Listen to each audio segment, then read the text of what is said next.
They called him the prophet of fire, but what Isaiah saw would haunt him forever. Thrones trembling, cities burning, a servant slaughtered in silence. And behind it, Allah God who crushes and then resurrects. Who has believed our report? Isaiah cries. Because what he witnessed was not just prophecy, it was a warning. And it wasn't just for them, it's for us. If you think you know the Bible, think again. This is the book that dared to look into the eyes of judgment and still saw mercy. The sound of mourning hung thick in the streets. Not the loud, weeping kind, but the kind that silences a city. King Uzziah was dead. 52 years of strength, stability, and national pride gone in a single breath. And with him, something else had died to certainty. The elders shuffled through the marketplace with hollow eyes. Soldiers looked over their shoulders more than ahead. Even the temple priests walked slower, their chants subdued. The throne was empty, and when the throne of a king is empty, every house feels it. Isaiah stood near the eastern gate, watching the sky. Clouds gathered, not the soft kind that brings rain, but the kind that broods. He wasn't afraid of enemy swords. He was afraid of something deeper, something older.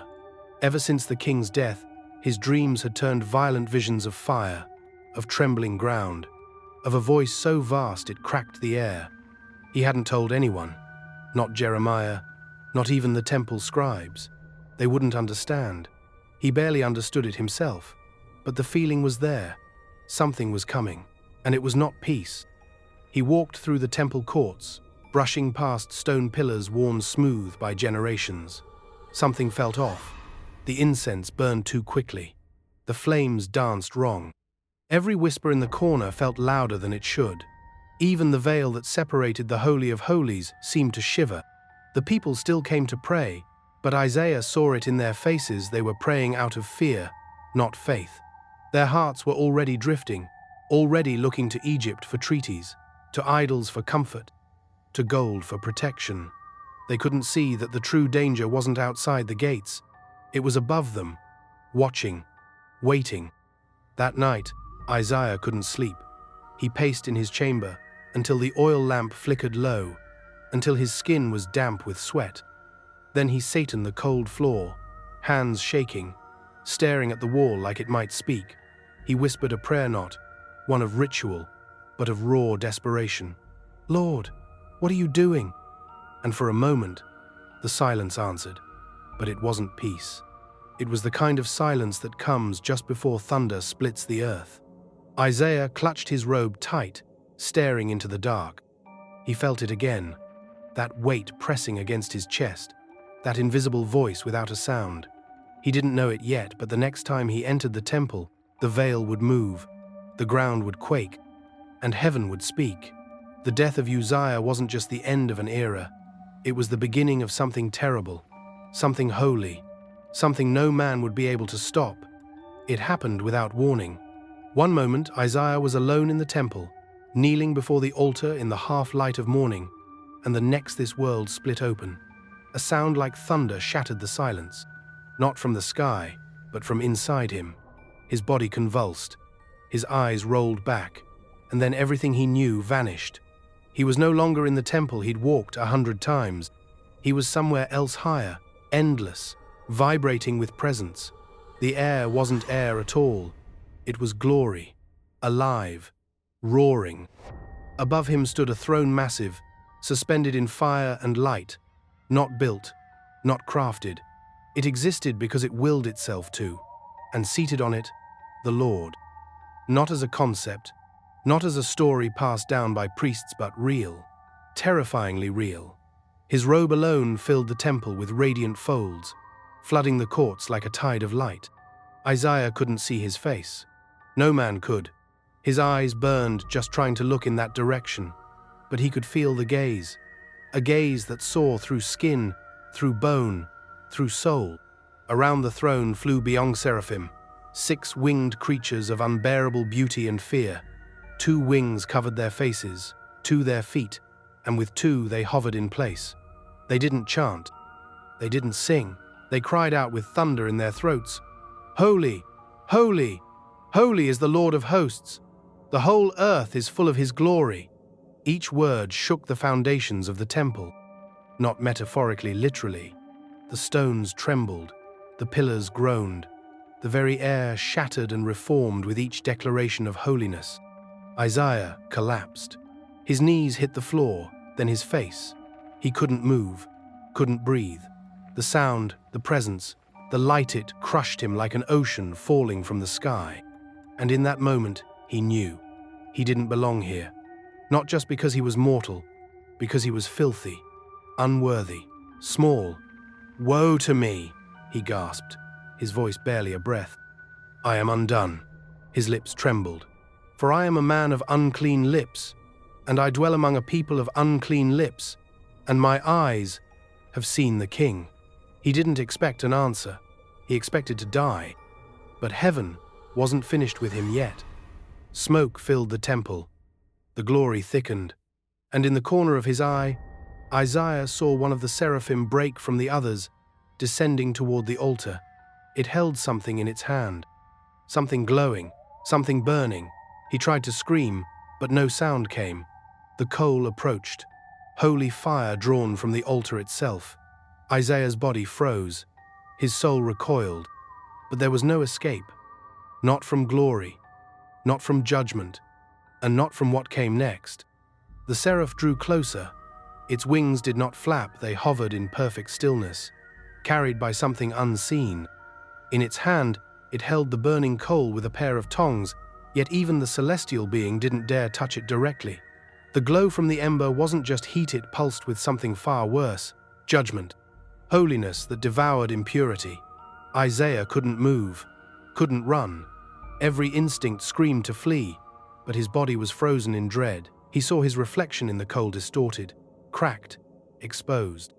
Every lie he'd ever told, every impure thought, every moment of pride, all of it burned inside that coal, as if heaven had recorded it in fire. And then it touched his lips. The pain was immediate and total. No scream escaped, only a choked gasp. It wasn't like a wound. It was like his very soul had caught fire. His mouth opened against his will, and for a moment he thought his voice would never return. The coal seared past flesh. It scorched through memory, through motive, through the deepest layers of the man he used to be. He felt himself split open, not in body, but in spirit. The fire found every hidden fault line, and instead of destroying him, it purified him. Slowly, violently. The seraph did not flinch. Its voice rang out not loud, but final. "Behold," it said, "this has touched your lips. Your guilt is taken away. Your sin is atoned for." Isaiah collapsed forward, gasping against the temple floor. The pain lingered, but something else was growing underneath it. A strange stillness, as if silence had replaced the scream. His lips still throbbed, but the weight, the unbearable guilt, was gone. Not lessened. Gone. He lifted his eyes slowly, unsure what he would see. The throne still blazed. The seraphim still cried, "Holy!" But now, the sound didn't crush him. It surrounded him, pulled him in, like he belonged. Then the voice came again, not from the seraph, but from the throne itself. Deep, eternal. It wasn't a question asked with uncertainty. It was a summons wrapped in fire. "Whom shall I send? And who will go for us?" The words echoed in places Isaiah didn't know he had. He didn't look around. There was no one else. The question wasn't rhetorical. It was surgical, cutting to the core of his new self. His lips burned as he opened them, and from that scorched place, a voice rose, not in pride, but surrender, not in strength, but in resolve. "Here am I," Isaiah whispered. Then louder, as if speaking into eternity, "Send me." He didn't know what that would mean. He didn't know the agony to come, but the fire had already begun its work, and now he belonged to it. The smoke had barely lifted when the voice returned, no longer thunderous, but steady, not softer, just more surgical. "Go," the Lord said, and the word pierced deeper than fire. Isaiah steadied himself. His body still trembled from the coal, but his spirit stood upright for the first time. He waited for the mission, for the strategy, the triumph, the calling that would finally awaken his people. But what followed was a sentence that struck harder than any flame. Say to this people, keep on hearing, but do not understand. Keep on seeing, but do not perceive. Isaiah's breath caught. He blinked, hoping he'd misunderstood. But the voice kept going. Make the heart of this people dull, and their ears heavy, and blind their eyes lest they see with their eyes, hear with their ears, understand with their hearts, and return to me, and be healed. The words weren't just a warning, they were a sentence. Not against Isaiah, against the nation.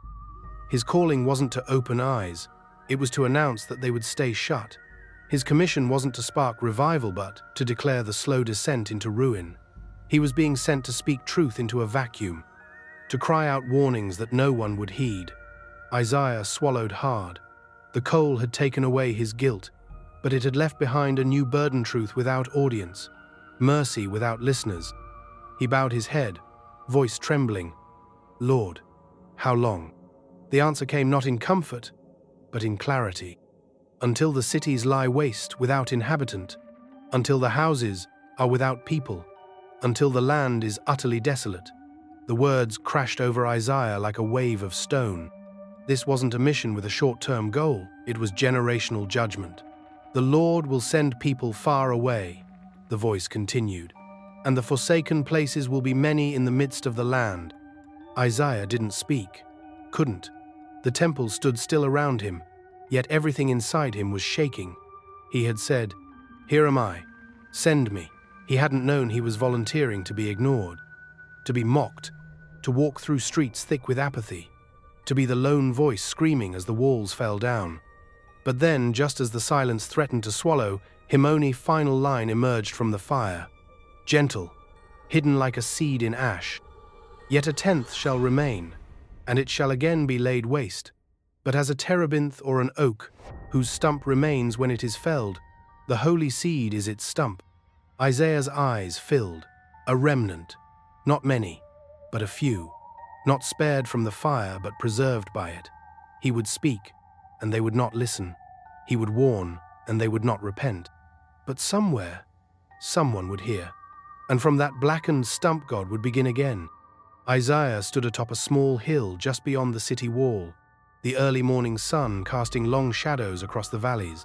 The people had gathered: merchants, farmers, priests, expecting another message, perhaps a hopeful word or a call to national pride. Instead, Isaiah sang. His voice cut through the morning air, not with melody, but with lament. "Let me sing for my beloved," he began, "my love song concerning his vineyard." The crowd hushed. Even the restless children grew still. Isaiah's tone was soft, almost mournful, but every word carried weight. My beloved had a vineyard on a very fertile hill. He dug it, cleared it of stones, planted it with choice vines. He built a watchtower in the midst of it, hewed out a winepress in Itand. He looked for it to yield grapes. He paused, scanning their faces. Some smiled, recognizing the beauty of the metaphor. But then Isaiah's voice dropped. But it yielded wild grapes. A silence fell like ash. The sweetness of the song was gone. His eyes, burning with conviction, turned hard. And now, O inhabitants of Jerusalem and men of Judah, judge between me and my vineyard. What more was there to do that I have not done? The question landed like thunder on dry ground. They knew what he meant. They were the vineyard, and they had not borne fruit. Isaiah's voice rose, trembling now with divine fury masked in poetry. I will tell you what I will do to my vineyard. I will remove its hedgeland, it shall be devoured. I will break down its wallland, it shall be trampled. I will make it a waste, it shall not be pruned or hoed. Briars and thorns shall grow up. I will command the clouds that they rain, no rain upon it. The people began to shift, glancing at one another. The metaphor had sharpened into judgment. No longer just a song, it was a sentence. Isaiah raised his arms, his voice echoing with one final blow. For the vineyard of the Lord of hosts is the house of Israel, and the men of Judah are his pleasant planting. He looked for justice, but behold, bloodshed, for righteousness, but behold, an outcry. The last word lingered in the air: outcry. A cry not of worship, but of suffering. The poor crushed by the powerful, the widow ignored, the orphans silenced, the temple polluted by politics. And they thought God didn't see. Isaiah let the silence speak. His face was pale, not from fear but from sorrow. The vineyard had everything's water, care, but it bore rot. Now it would burn. He stepped down from the hill, walking through a crowd too stunned to speak. Behind him, the wind rustled the grapevines on the outskirts of the city. But Isaiah knew they were no longer vines. They were warnings, and the fruit they failed to grow would soon be fed to fire. Isaiah stood alone on the watchtower at dusk. The air was dry, the sky a bruised violet. In the distance, the hills seemed to ripple waves of darkness rolling beneath the horizon. But this was no storm. It was something worse. Isaiah blinked, and the vision returned. Hooves like thunder, chariots like wind, faces like flame, an army unlike any Judah had ever known. Not driven by greed or politics, but by permission. The Lord would whistle, and they would come. He staggered back from the edge of the tower, his heart racing. These weren't just soldiers, they were instruments. The devourer was coming not by chance, not by surprise, but by divine decree. He descended the tower as the last rays of light bled into shadow. His steps were urgent, his voice hoarse. He gathered the elders in the city square, their robes still heavy with perfume and pride.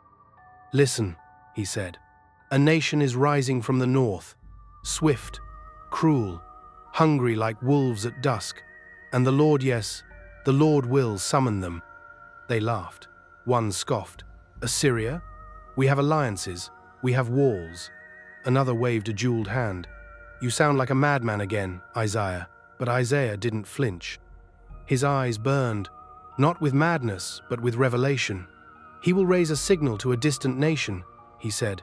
"He will whistle for them from the ends of the earth. And behold, they come swiftly." He could see it before they could. Chariots rolling like whirlwinds, bows strung tight with death, their horses not tired, their footsteps never stumbling. No sleep, no mercy. He shouted louder, voice echoing off the stone walls. "Their arrows are sharp, their hearts are harder. They roar like lions, seizing prey with no one to rescue." The elders grew quiet. Isaiah walked past them and pointed toward the hills. "You think the walls will save you. You think the temple makes you untouchable. But the Holy One is not your shield if you have become his enemy. You have trusted in gold, in treaties, in idols carved by trembling hands. Now he will show you what happens when the Maker becomes the judge." He turned to the people gathering, eyes wide, children clinging to their mothers' robes. "You will see the sky blackened by banners. You will hear your gates crack beneath their weight. You will weep for the silence that follows." Then Isaiah paused, breathing hard, staring at the faces before him. Some looked away, others sneered, but a few, just a few, looked afraid, and that was enough. He lowered his voice, but every word fell heavy. "The Lord is not sleeping. He is summoning." That night, Isaiah returned to the tower. The wind howled. In the distance, he saw the flicker of campfires maybe, or torches already marching. Either way, the devourer had begun to move, not as a surprise, but as a consequence. It came again in the night, without warning, without mercy. Isaiah's body seized as if gripped by invisible hands. His breath caught in his throat, his eyes rolled back, and suddenly, he was no longer in his room. He was there again in the temple not made by human hands. But this time, he wasn't looking up. He was being pulled lower, deeper, beneath. The throne still towered in splendor, high and lifted up, the train of God's robe still filling the expanse with unapproachable light. But now Isaiah saw what no man had ever dared to imagine. Underneath that throne where glory seemed eternal, there was fire, not symbolic, not poetic, real, living, writhing. It wasn't a gentle flame or a warm glow. It was violent. It moved like a beast, swirling beneath the throne as if waiting to be loosed. Isaiah's spirit trembled. The fire didn't hunger for pagan nations or foreign kings. It wasn't aimed at Assyria or Egypt. It was for Judah, for the chosen, for the covenant bearers who had betrayed their own God. He heard it, the voice, same as Bepharitanal and thundering. My people draw near with their lips, but their hearts are far from me. The words didn't echo. They struck. They offer sacrifices, but their hands are stained with blood. They sing my name, but they do not know me. Isaiah fell to his knees. The floor beneath him throbbed with heat. The fire moved like it was listening, as if it could sense the presence of unholiness. He covered his face, but he could not hide. Woe to us, he whispered, for the fire is not for the wicked alone. It is for us. The vision shifted. He saw the streets of Jerusalem from above golden domes, crowded markets, the temple bustling with ritual. But beneath it all, the same fire licked at the foundations, hidden to men, not hidden to God. It was already there, waiting. Then a voice, softer now but more devastating. Shall I be a God far off, and not also near? Shall I not judge my house first? Isaiah gasped. The fire beneath the throne was not rage, it was justice. Ancient, patient, but now rising. Not for Nineveh, not yet. First, for Zion. He cried out, Lord, is there any mercy? But the answer was silence, holy, trembling silence. When Isaiah awoke, the floor beneath him was cold, but his body burned with the memory. His hands shook as he poured water over them, as if trying to wash away something invisible. He couldn't sleep. He couldn't eat. He had seen the secret beneath the throne fire, not for strangers, but for sons. And if the holy place was trembling, then nowhere was safe. The city was trembling, not with war not yet, but with fear.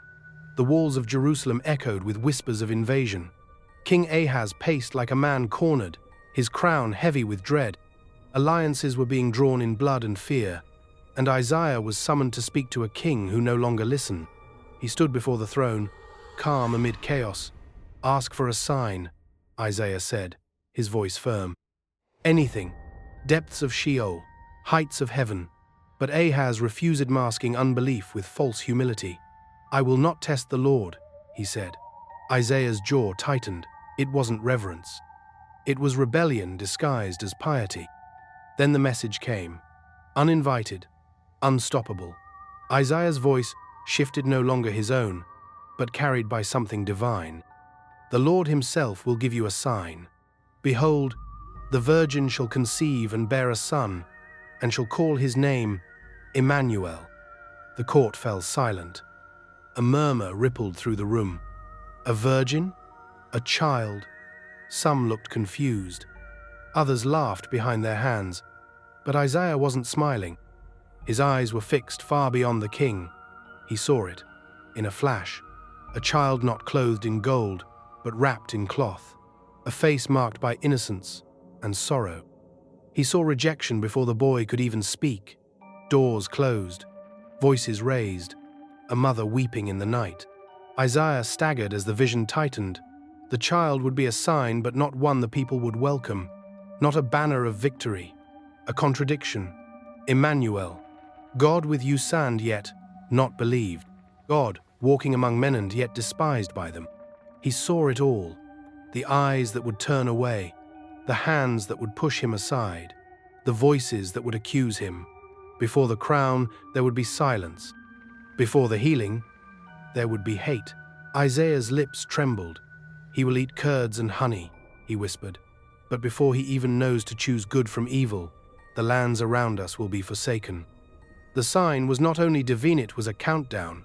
The child would be born into chaos, into judgment, and still he would come. That night, Isaiah couldn't sleep. He knelt alone, his face buried in his hands. Why, Lord? He whispered. Why send him if they won't receive him? Why a child if they will only break him? There was no thunderous reply, just the memory of the name Emmanuel, God with us, not just beside us in glory, but with us in pain, in rejection, in the silence of unanswered prayers. Isaiah lifted his eyes. The vision had shown him more than a miracle. It had shown him a wound that would stretch through centuries, a sign not everyone would accept, but one no one could erase. He wrote it down with shaking hands. The prophecy that would divide kings and confound scholars. A virgin, a child, Emmanuel, a promise wrapped in rejection, a beginning that would end in blood. Isaiah had seen war before. He had heard the cries of widows, smelled the stench of burnt gates, watched men bury their sons beneath broken stones. But this vision was something else. It was not war as men waged it. It was judgment raw and complete. A world stripped of light. A land where even hope had been executed. The vision came at dawn, but no light touched it. Darkness spread across the land, not the absence of sun, but a presence all its own. Heavy, living, sentient. Isaiah stood at the edge of a valley and looked down, and his heart sank. Cities once alive with laughter and trade were now silent, hollow carcasses of stone. Doors hung open, windows shattered. No birds sang, no voices called, only wind and the echo of what used to be. He walked through what had once been a village. His feet crushed shards of pottery, bones, cloth. He paused beside a courtyard where children used to play and saw something that made him turn away in horror. Fire pits, but no animals. Cooking pots, but no grain. He knew. He didn't want to, but he knew. Mothers had turned against their own flesh. Hunger had dissolved all mercy. He wept. Isaiah cried out in the vision, "Lord, where is the light? Where is your mercy?" But there was no answer, only the silence of a people who had shut their ears too long. He walked farther and saw temples overturned, idols still standing. The people had abandoned the Lord, but kept their carved gods upright, as if they could still save them. And in that irony, the darkness grew darker. A voice finally came from the sky, but deep within his bones. The people who walked in darkness. It was not an accusation. It was a statement of fact. This was not sudden. It was chosen. Long before the first sword fell, the people had already gone blind. Their eyes refused to see. Their hearts refused to feel. Now, the darkness they had flirted with had married them. Isaiah collapsed to his knees in the ash. The vision burned into him like acid. It wasn't just a warning. It was a prophecy, one that would come true. And still somehow there was a flicker, a whisper beneath the weight. "Have seen a great light." He repeated it, trembling. A great light. It didn't make sense. Not yet. Not after what he had just seen. But it was there, buried beneath the silence and death. Not the end, but the seed of something. Still invisible, still unimaginable, but real. Isaiah rose slowly, his eyes still red. He knew what he had seen would tear nations apart, but he also knew this. Before the Prince of Peace would be born, the world would be devoured by its own darkness. And only from that grave would the light begin to rise. Isaiah stood atop the city wall, the wind pulling at his cloak as he watched the banners of Assyria ripple across the plains like fire licking the horizon. The people behind him still whispered of alliances and clever kings, but Isaiah had seen it clearly. Assyria was not Judah's enemy. Not yet. It was God's weapon. A rod gripped in holy, hands raised, not against the pagans, but against the proud. He had warned them, again and again. Pride had filled the land like smoke-choking justice, silencing the humble. The rich had made thrones of the poor. The priests had turned worship into theater. And still, they smiled, believing their rituals made them untouchable. But now Isaiah saw it. The hammer was coming, and the hand swinging it was God's. Assyria would rise like a storm unstoppable, merciless. Cities would crumble like dry leaves. Kings would bow or bleed, and Judah, the once beloved, would taste the judgment it had sown. Isaiah walked through the streets, calling out the truth as men laughed from their rooftops. "Woe to Assyria, the rod of my anger," he cried. "In their hands is the staff of my fury." But few listened. They only saw the power of the invader, not the one who sent them. They saw armies. Isaiah saw a mirror. In his vision, he saw Assyria's heart swell with victory. He heard their king speak with venomous pride. "By the strength of my hand I have done it," he boasted. "By my wisdom, for I have understanding. I have removed the boundaries of nations. I have plundered their treasures." Isaiah's face twisted with grief. The axe had begun to believe it was greater than the one who swung it. That night, in a vision more terrible than war, Isaiah saw the judgment turn. The same hand that raised Assyria would crush it. Not gradually, not diplomatically, instantly. Like a branch snapped at the root. "Shall the axe boast over the one who hews with it?" The Lord's voice thundered, as if a saw could raise itself against the one who wields it. He saw Assyria's end, its king crawling through ashes, its idols shattered, its glory devoured by fire, not because of its power, but because of its pride. The same pride that had destroyed Judah, the same pride that now infected its punisher. Isaiah fell to his knees. No nation is safe from judgment, not even the ones God uses, especially not them. For if the righteous are barely saved, what becomes of the proud? When Isaiah rose again, he spoke not to kings but to history itself. The Lord will send wasting sickness among his stout warriors. Under his glory, a fire will be kindled, and it will consume them in a single day. The people heard the words, but they didn't feel the heat. Not yet. Smoke still lingered in the air, thick, sour, clinging to the ruins like a curse. Isaiah walked through what was once a vineyard, now reduced to ash and splinters. Trees lay fallen, their roots exposed and twisted, as if nature itself had surrendered to the judgment.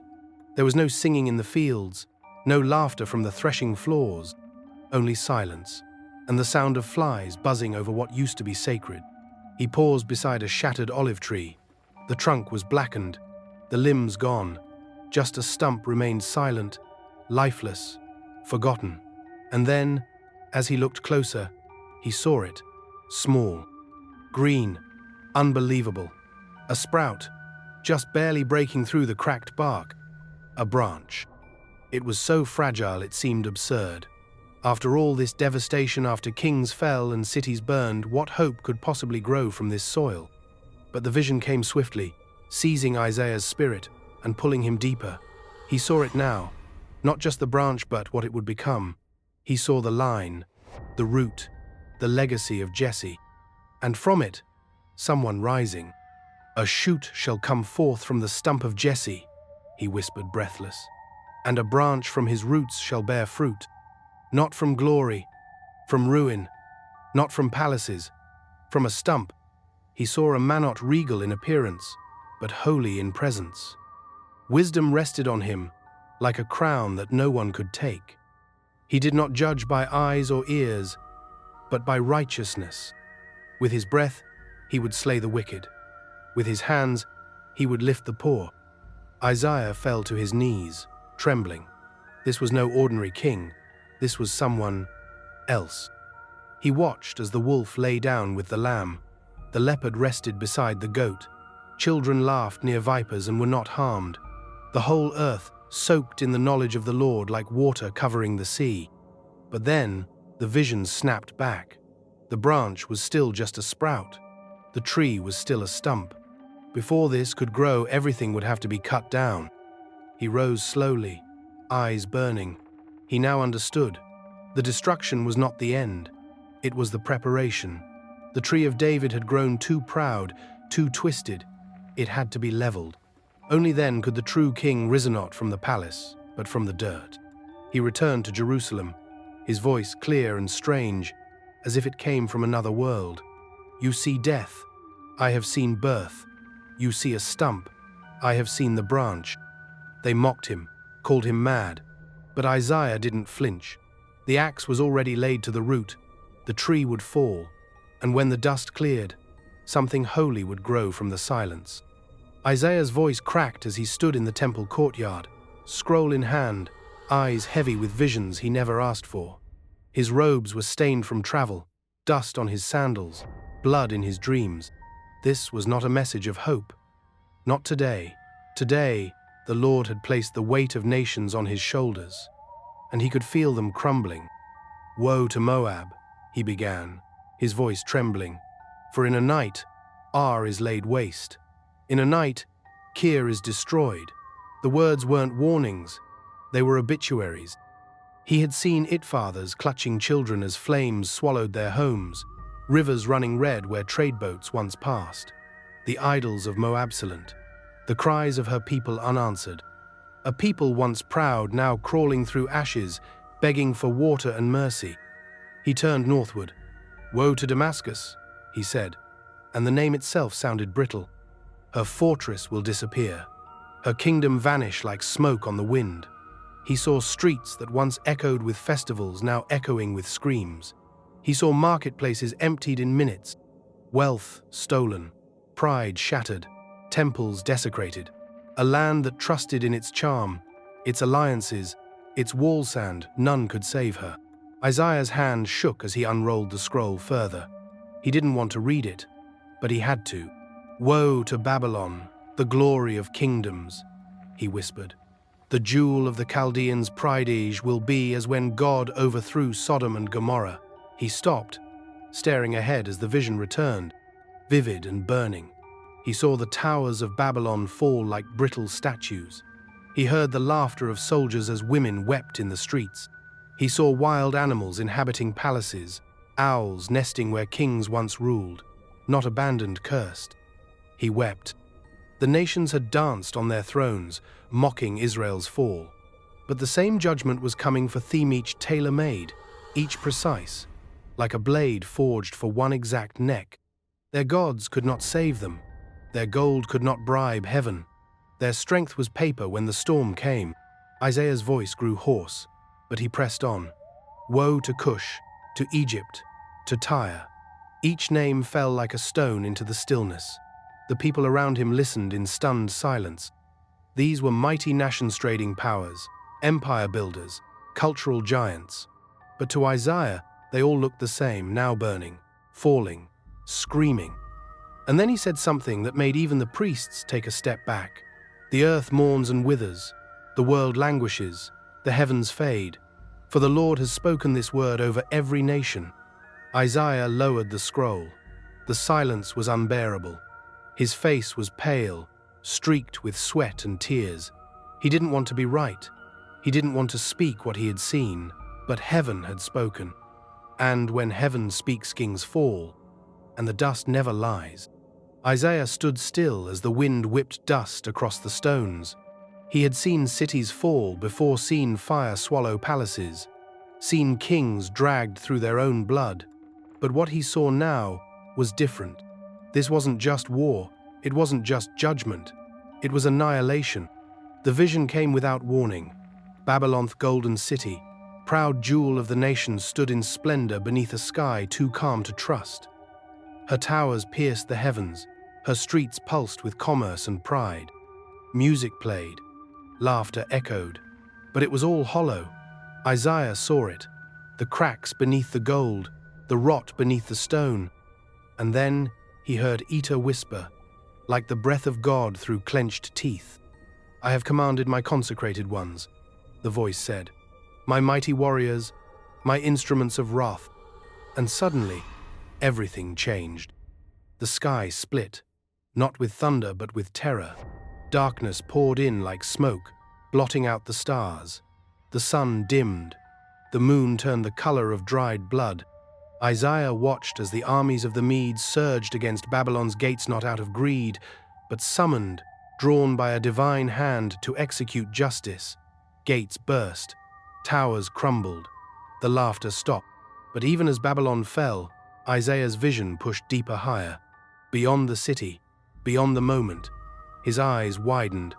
What he saw next didn't belong to a single empire or nation.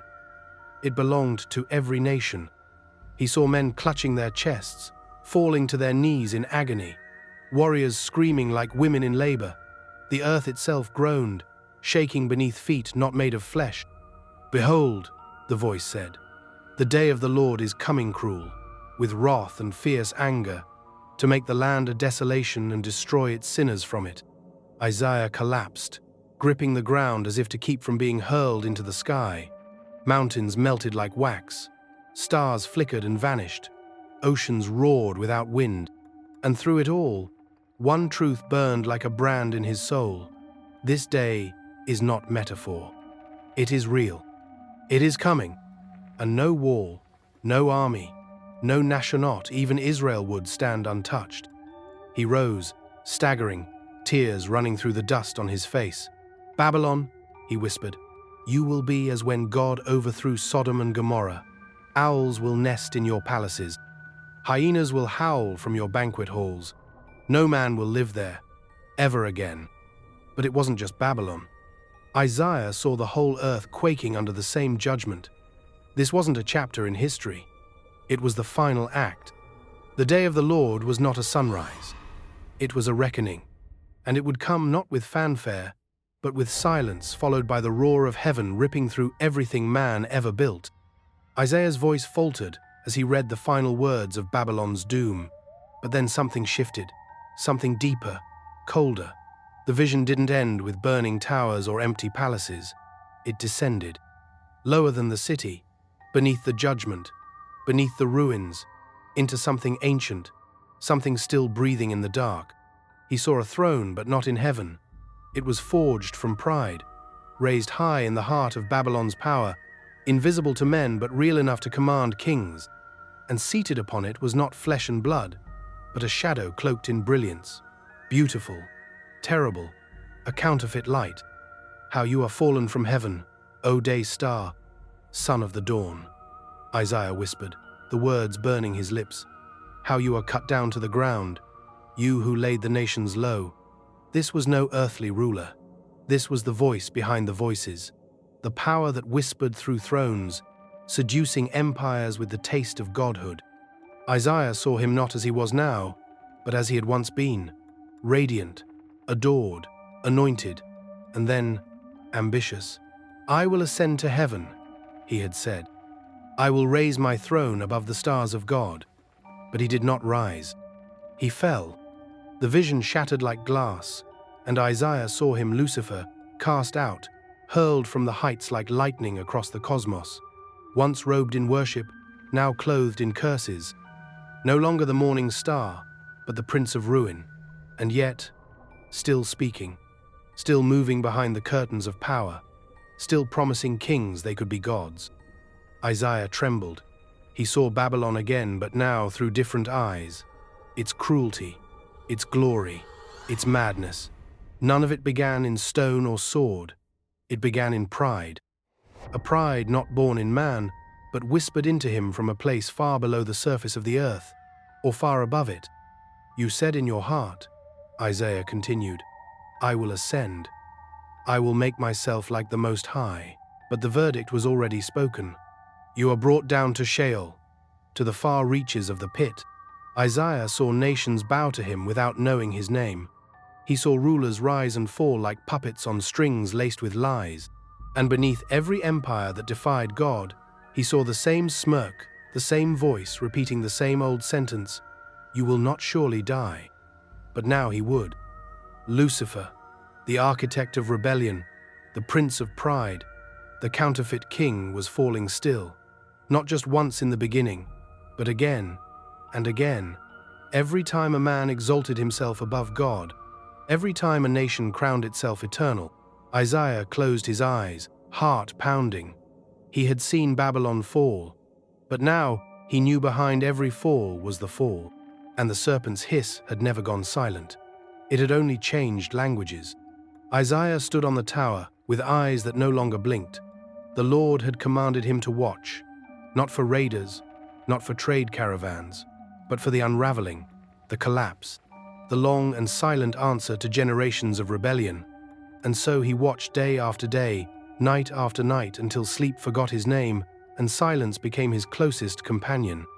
The sky was clear, but Isaiah's spirit trembled. Every horizon shimmered with dread. God had said, "Go, set a watchman, let him declare what he sees." And what Isaiah saw made him wish he had gone blind. He saw banners rising, not in celebration, but conquest. He saw city gates torn from their hinges, temples looted, streets running red.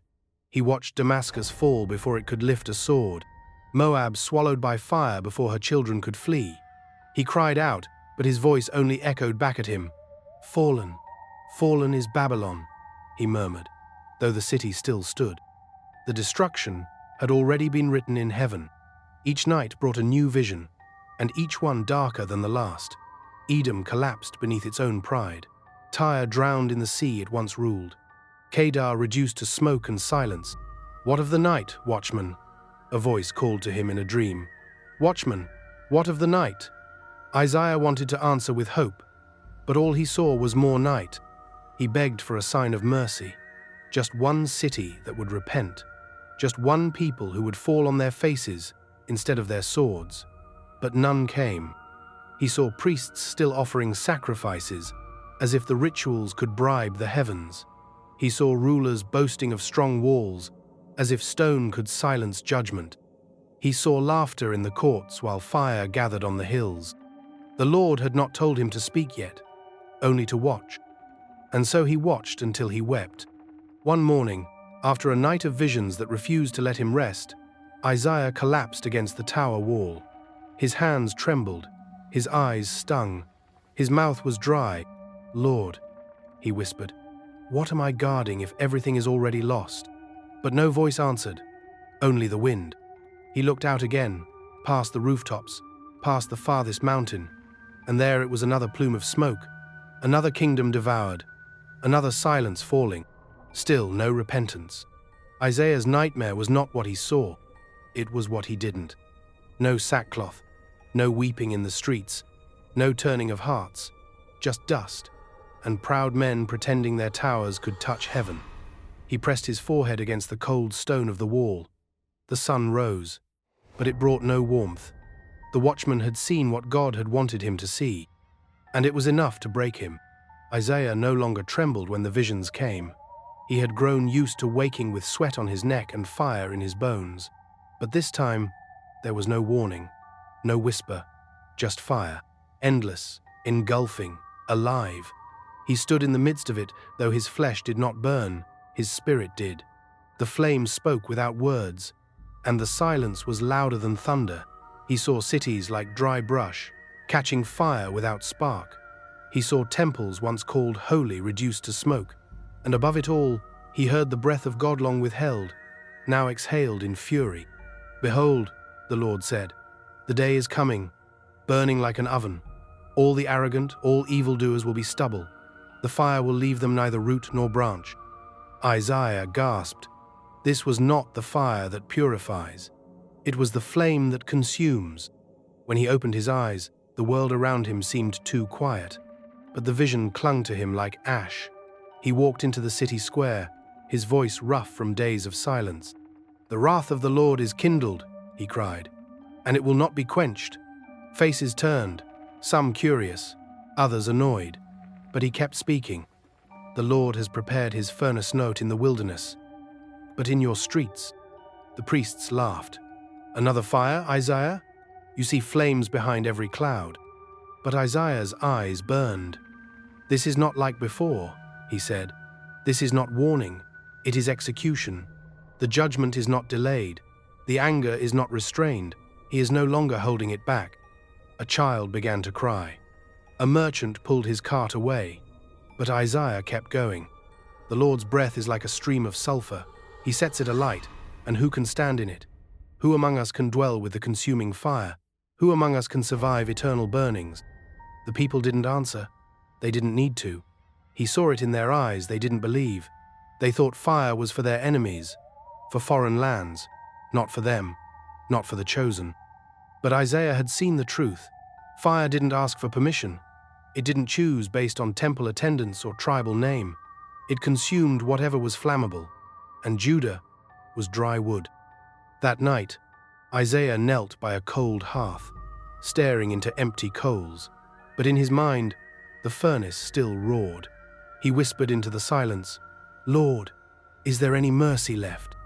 The wind answered, rattling the windows like bones. The furnace had been lit. The hand that once held it back was no longer closed, and the fire did not wait.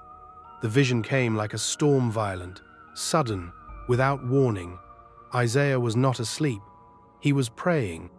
But mid-sentence, the temple floor vanished beneath him, and he was falling downward, then forward, into a place he knew too well, Jerusalem, but not as it was, as it would be.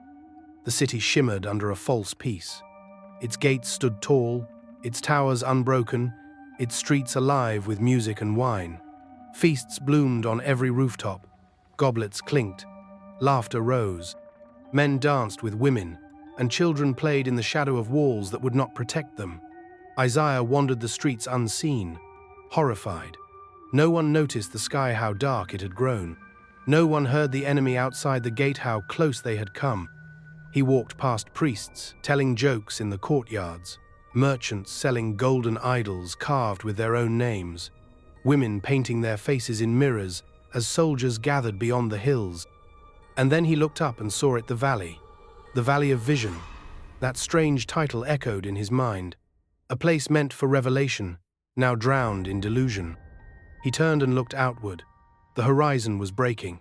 The enemy was there, chariots ready, siege engines planted, archers waiting for the signal. It was not a guess. It was minutes away. Yet inside the city, the drums beat louder. The wine poured faster. He heard someone shout, "Let us eat and drink, for tomorrow we die." And they laughed as if it were a song. Isaiah sank to his knees. "Lord, they do not see," he whispered. "They do not know." The voice that answered wasn't angry. It was grieved, because they would not look to me, the Maker, because they trusted in walls and weapons, not the one who formed them. Therefore I will weep. Isaiah felt it, not just fear, grief, heaven's grief. And then the vision deepened. He saw the palace stripped, the temple ransacked. He saw the noblemen running in sandals, robes torn, clutching treasures that would soon be worthless. He saw scribes burning scrolls to keep warm. He saw silence where worship once lived. And in the center of it all, he saw a child, weeping alone beside a shattered pillar, whispering the name Jerusalem, like it could bring back his mother. Isaiah turned away, breath short, heart torn. "Lord, is this the end?" But the vision offered no answer, only the sound of the city, still singing as the gates began to shake, still blind, still feasting, still dancing in the dark. When Isaiah returned to the present, he was collapsed on the temple floor, his face wet, his fingers clenched. The Valley of Vision was no longer a place of dreams. It was a funeral. And the most terrifying part wasn't the destruction. It was that no one believed it was coming. Isaiah stood in the shadow of the palace, staring at the tomb carved into the high rock wall. It was grand, ornate, built to endure generations. An inscription had already been chiseled above its entrance, though the man it was made for was still very much alive. Shebna, royal steward, keeper of the king's house. A man who had written his legacy in stone before death had touched him. The Lord's voice came sharp and sudden, slicing through the silence like judgment itself. "Go to Shebna," it said, "that self-made monument, that builder of tombs while the house of David crumbles." Isaiah obeyed, though his stomach churned. This was not a prophecy for nations. This was a sentence for one man. He found Shebna standing near the courtyard, dressed in embroidered robes, scrolls in hand, issuing commands with the ease of a king. Isaiah's voice cut through the pageantry like a blade. "What right have you here, that you carve a tomb for yourself on high? You hew your resting place in rock as if death won't find you, as if your legacy can outlive your rebellion." Shebna turned, lips curling with disdain. "I serve the crown," he said. "My name is secure." But Isaiah had seen what Shebna could not. He saw pride wrapped in silk. He saw a man obsessed with permanence, blind to the decay beneath his feet. "The Lord will hurl you away violently," Isaiah declared, "like a ball tossed into a wide land.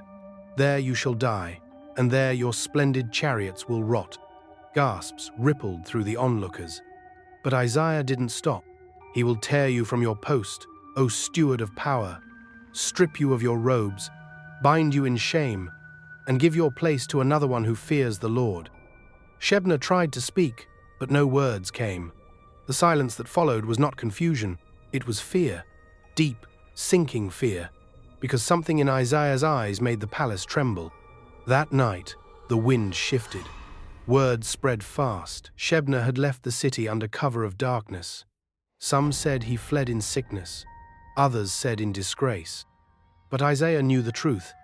He had walked into the prophecy without understanding it. And now, his tomb would not wait for old age. His monument would become a mockery. Isaiah returned to the rock wall days later. The tomb remained empty, echoing. A hollow crown, a warning carved in stone. Pride had spoken loudly, but God had answered louder. And in the silence of that hollow chamber, Isaiah whispered what would echo through eternity. The corpse of a king is not the man who dies on a throne. It is the one who rules without fear of the Lord. Shebna built for himself a place among the dead, and God honored his request. Isaiah stood above the city and could barely recognize her. She had once been called faithful, a bride of holiness, a city set apart. But now she wore another name. Her gates, once adorned with prayers, now echoed with profit. Her priests dined with murderers. Her streets flowed not with righteousness but with blood. The vision came like poison, slow, burning. Isaiah saw her walking the marketplaces like a queen, perfume heavy on her skin, gold dripping from every wrist. Her laughter was loud, but empty. Her eyes hunted not for justice, but for gain. She had become a harlot, not in flesh alone, but in spirit. She had sold covenant for comfort, sacrificed truth for wine. He saw her lying on silken couches, surrounded by the idols of every nation. She drank from a jeweled cup, tilting it back with delight. But the cup was not hers. It had been given. Isaiah looked closer and froze. The cup was full of filth, rot, blood. The Lord had handed it to her, and she drank as though it were fine wine. She did not know it was wrath. The city once called righteous, Isaiah whispered, has become a whore. The word trembled in the air like thunder disguised as whisper. She slaughtered innocence for influence. She mocked the name of the Lord while wearing his robes. The sacred became spectacle. The altar became a stage. She sang psalms with lips that cursed the poor. And yet she smiled, thinking herself untouchable. But Isaiah saw what she did not. The Lord stood at the edge of the heavens, a second cup in his hand. It shimmered with fury. It trembled with judgment. And he said, "You have drunk the cup of luxury. Now drink the cup of wrath. You loved your idol snow, let them save you." Isaiah turned his eyes back to the city. He saw her stumbling now, confused. The cup she drank had turned bitter. The gold slipped from her fingers. The laughter cracked into madness. She reached for help, but none came. Her lovers vanished. Her alliances shattered. Her wealth devoured her. Her temples fell in silence. God had not forgotten. Isaiah fell to his knees, weeping, not because he disagreed with the judgment, but because he once loved this city.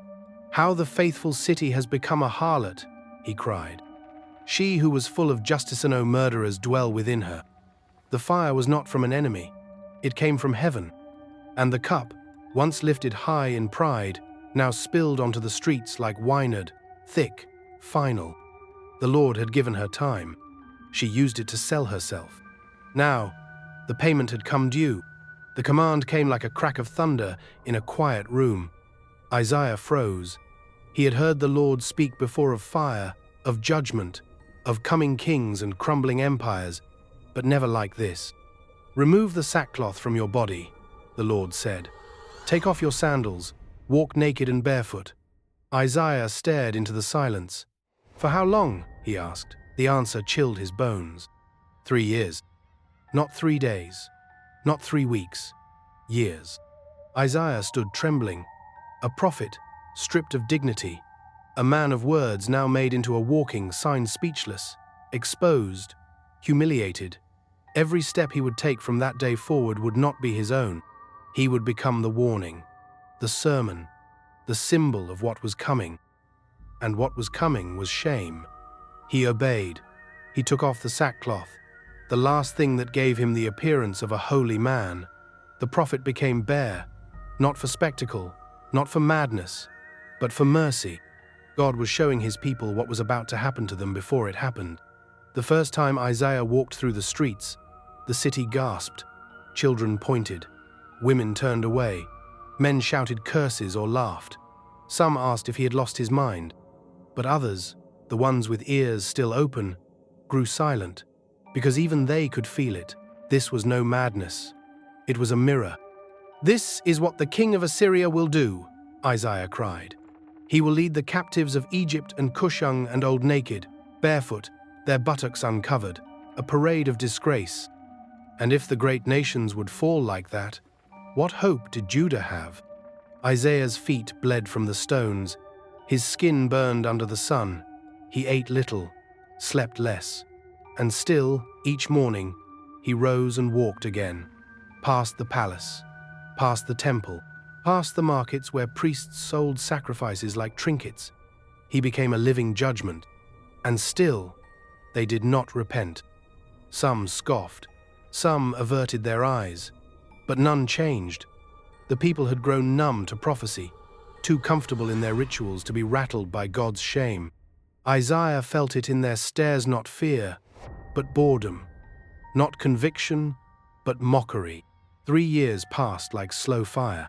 When the final day came, Isaiah put his sackcloth back on, but it did not bring comfort. His body was scarred, his spirit broken. He had felt the shame before the nation would, and he had carried it alone. He looked up toward heaven and asked, was it enough? And though no voice answered, the silence was holy. Isaiah had been stripped not just of clothes, but of pride. He had become the message. And it wasn't just for the people, it was for the prophet too. Judgment doesn't begin with the wicked, it begins with the called. Isaiah could not move. The vision came with no voice, no thunder, just a man, alone, bent beneath a weight no one could see. His back was torn, his face unrecognizable, yet he did not speak. He did not fight. He did not run. Isaiah tried to cry out, but the words stuck in his throat. He had never seen anything so holy or so horrifying. The man was a servant, but not a servant of men. He was chosen, marked by God. And yet, there was no crown, no robe, no fire from heaven, only bruises, only spit, only blood. Isaiah wanted to look away, but his eyes were chained to the suffering.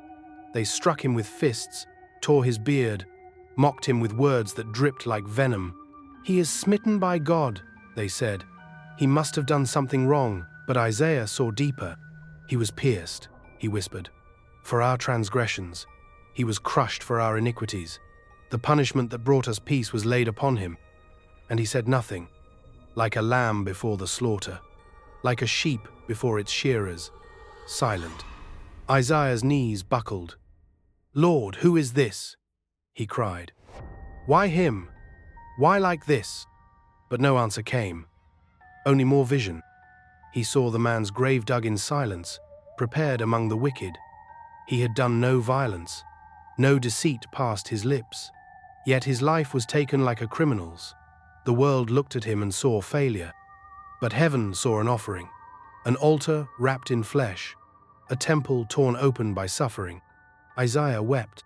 This wasn't justice by human measure, it was something higher, something older than blood and deeper than sacrifice. The man's wounds spoke, they screamed, and yet the servant never raised his voice. "It was the will of the Lord to crush him," Isaiah groaned, falling to his face, "to make his soul an offering for guilt."